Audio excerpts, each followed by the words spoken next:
Hi everyone. இன்னைக்கு இந்த வீடியோவில் நம்ம என்ன பார்க்க போகிறோம் அப்படின்னா, ஹாஃப் டபுள் செயின் எப்படி மேக் பண்ணுறது அப்படின்னு தான் பார்க்க போகிறோம். ஸோ இது வந்து டபுள் செயினோட நெக்ஸ்ட் லெவல்.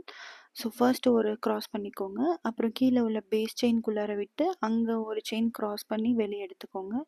எடுத்ததுக்கப்புறம் அகெயின் ஒரு செயின் கிராஸ் பண்ணி ஆல் த்ரீ டுகெதர் சேர்த்து ஒரே ஒரே இதை உள்ளே விட்டு எடுத்துக்கணும். ஃபர்ஸ்ட் ஒரு செயின், தென் பேஸ் செயினில் ஒரு செயின் விட்டு எடுத்துக்கணும்.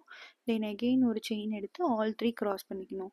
ஸோ இது நீங்கள் மெயினாக எங்கே யூஸ் பண்ணுவீங்க அப்படின்னு கேட்டிங்கன்னா, நீங்கள் ஏதாவது ஒரு டபுள் செயின் போட்டுட்ருக்கீங்க, இல்லை ஒரு ட்ரிபிள் செயின் போட்டுட்ருக்கீங்க, திடீர்னு எங்கேயாவது லென்த் கம்மி பண்ணணும், நீங்கள் எங்கேயாவது ஷார்ட்டாக மேக் பண்ணணும் அப்படிங்கிற இடத்துல இதை யூஸ் பண்ணலாம். இல்லைனா இதையே ஒரு மெயின் ஸ்டிச்சாகவும் யூஸ் பண்ணலாம். ஒரு ஒரு ஒரு டிஃப்ரெண்ட் பேட்டர்னில் கிடைக்கும். அதாவது சிங்கிள் செயினுக்கு ஒரு பேட்டர்ன் இருக்குது, ஹாஃப் டபுள் செயினுக்கு ஒரு பேட்டர்ன் இருக்குது, டபுள் செயினுக்கு ஒரு பேட்டர்ன் இருக்குது. அந்த மாதிரி நீங்கள் யூஸ் பண்ணிக்கலாம். ஸோ இது வந்து டபுள் செயின் மேக் பண்ணுறதோடைய ப்ரீவியஸ் ஸ்டெப்பு.